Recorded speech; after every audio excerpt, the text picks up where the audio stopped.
We're going to play a little bit more of the CNN clip coming up in the next segment with Pastor Anderson. But you've got the military under Bush's lies, kills over 1 million Iraqis, admitted. 18 years of sanctions. Nobody wrings their hands about that. Obama poses as this great guy who loves the African people when he's expanding the abortion and forced abortion against them. That's on record. And he also called for killing babies after they're born, if they're accidentally born in partial birth abortion when they're 9 months old. And he's on record. He really called for that when he was a U.S. and state senator as well. But why did anybody care about these babies? I mean, I know Obama's a complete puppet. He's not the real King Herod. He's not the real king of the Philistines. I understand in this more sophisticated game that he's just a puppet and they get sympathy off this. But taking a pastor out of context who's reading, I guess, what do you call those prayers, imprecatory, or what's the term for prayers? A lot of people use the term imprecatory, which comes from the word imprecation, which is to curse someone. Okay, so what are some of the other things in the Bible that they'd like to burn? Well, first of all, the part that I actually preached in the sermon that they're all outraged about was actually Psalm 58. And I can read a part of that if you want. This is where my sermon basically came from. Yes, go ahead. It says, this is Psalm 58, verse 6. Break their teeth, O God, in their mouth. Break out the great teeth of the young lions, O Lord. Let them melt away as waters which run continually. When he bendeth his bow to shoot his arrows, let them be as cut in pieces. As a snail which melteth, let every one of them pass away. Like the untimely birth of a woman, that they may not see the sun. And in verse 10 it says, the righteous shall rejoice when he seeth the vengeance. He shall wash his feet in the blood of the wicked. So that a man shall say, verily there is a reward for the righteous. Verily he is a God that judgeth in the earth. Now, I didn't write that. And yet I'm taking heat this week, last week, the week before, for those words, for preaching those words and applying them to the person whom they most definitely apply to. But Pastor, I understand you're preaching the Bible here, and you have a right to do it, and I understand why you're saying what you're saying and what you're doing. I'm not, I've defended you when they beat you up for no reason. The TV host acts like you're some type of criminal that deserves it. He then has people on basically calling for your arrest, and we're going to cover that. But just politically, and I understand you and others standing up to him is starting to intimidate the establishment. They realize there's millions of Americans now who are just ready for a fight. And who are sick of mincing words. And so maybe it's the right course you're taking. Just instinctively and politically, Obama is a front man and a puppet. The establishment want him as a shield to take the arrows. And certainly you can't mince your words knowing that they're going to edit them and take them out of context as they did.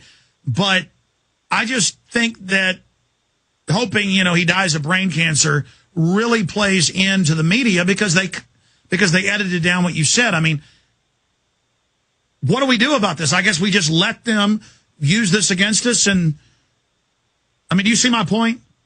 I definitely see your point, but here's the thing. I'm not a politician, so I don't care what happens politically, because the way that I run my life and the way that I pastor my church and the way that I preach has always been the same. And it's preach the word of God, preach the truth, and let the chips fall where they may.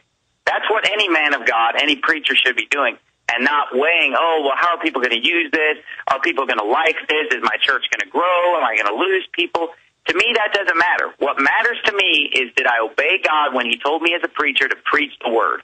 No, I see what you're saying, because once you start giving in, we now have gelded preachers saying, take the inoculations, go to the FEMA camps, clergy response team, tyranny's good, let the government take your children. I mean, they're now openly federalized, and just like Hitler or the Soviet Union, once you begin to adulterate it, you become a tool of the establishment. And now most churches, I've been to them, are absolute organs. I mean, you feel the spirit of the world more in church now than you feel it even on the street. I mean, I can't go in most churches because it's just so, the spirit of the world is so strong in them. I mean, do you know what I'm talking about? Oh, yeah, definitely. You're exactly right. And it's exactly what you just said.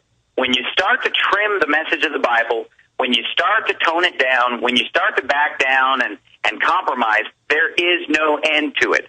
You're going to, once you get in the habit of compromising, you're going to keep compromising and watering it down. And most churches today, Alex, let's face it, are a rock and roll concert. They're a social club. They're a motivational speaker. They are not a real house of God. Well, it's a place to pick up women. I mean, growing up in Dallas, if you wanted to go pick up women, it was church. I mean, that's the party club. Stay there, Pastor. We'll be right back. Finally in the news this evening, it's being reported that cyber spies from Russia and China have now penetrated our power grid. Even as energy experts are reporting that each summer we get closer and closer to the limits of our nation's power grid, some say that this summer's demand for electrical power may finally push the grid over its edge, creating a cascade of power outages across the country, putting us all in the dark. Are you prepared for the next round of storm-related outages or government-created blackouts? Have you ever thought about taking steps to get off the grid and generate your own private supply of electrical power? If so, this will be the most important information you have ever heard. Solar-powered generators are finally available. They have no moving parts to wear out or break and require absolutely no gas whatsoever. Remember, the government doesn't own the sun, so go to mysolarbackup.com. That's mysolarbackup.com. Check out mysolarbackup.com before you lose your power. Steve Quayle next hour on the flu. The end of the show, I'm going to break down Psychology Today. We've done a more deep analysis of the hit piece on me. And again, we're not covering it because it's a hit piece about me. We're covering it because it's a case point analysis study of their deception, their lies, and their just predatory activity. Joining us today, and we'll also give you a chance to visit his website, faithfulwordbaptist.org. Okay, in this piece, you've undoubtedly, sir, seen the CNN piece. I'm going to play a clip of it in a moment. They're basically calling for your arrest, and you are saying, do you want harm of the president? And you say, no, I want God to punish evildoers. And then you quote the Bible, but they don't tell people it's out of the Bible. Psychology Today, the Pittsburgh Post-Gazette, and others, they say I'm calling for violence when I'm not. So my only point is that I guess then the issue is the media is taking this out of context, so that's their fault. But what do you, have you been questioned by the Secret Service? They hang it out there like you may have or may not. What's your take on all this, Pastor Anderson? Well, here's the thing. They were reporting last week that they had confirmed and were sure that I'd already visited by the Secret Service, and I hadn't. But just yesterday, I was visited by the Secret Service.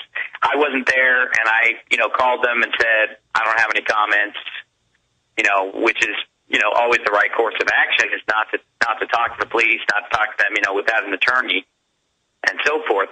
But I think that CNN, with all their pushing, is probably the ones who prompted them to finally come by. And when the Secret Service came by, they said that I wasn't being charged with anything, that I hadn't broken any laws.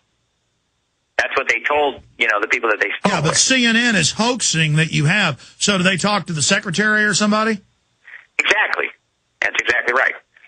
So, the bottom line is that, like you said, they take everything out of context. And it's funny because whenever they did these interviews, I also lavished a lot of criticism and rhetoric on Bush and Cheney, but they don't want to report that because they want to make it about a right versus left issue. Like it's the right wing. Yeah, they want to play us off against each other in the left-right paradigm. They always, just like all the Republicans that are pro-New World Order, pro-NAFTA, pro-war, they're being booed off the stage at their own events. The media will not report on that.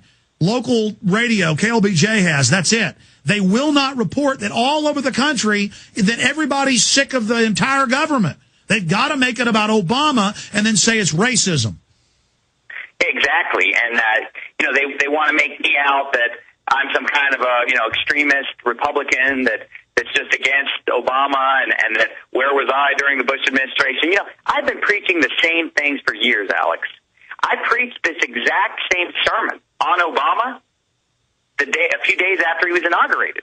I preached the exact sermon on Obama, And it was downloaded from our website thousands of times, and yet there was no backlash on it. Because I'm going to tell you the truth about this. This is all as a result of the Border Patrol thing. And a lot of people don't realize it, and they're not putting it together. Ever since I released that video on YouTube of the Border Patrol beating me up and tasering me, there have been just one form of harassment after another. I'm getting pulled over all the time, and they're not even giving me a ticket, just harassed by the police. Other times they're writing me bogus tickets, and then I go to court, and the ticket was never even turned in by the police officer. And, you know, now they're scouring my sermons and trying to attack me on the television. It's just one thing after another, and it's been ever since this whole Border Patrol incident. You know, I've been harassed continually in my personal life. It's just one thing after another. Well, it's like the clip. It's like the clip from Ants. In fact,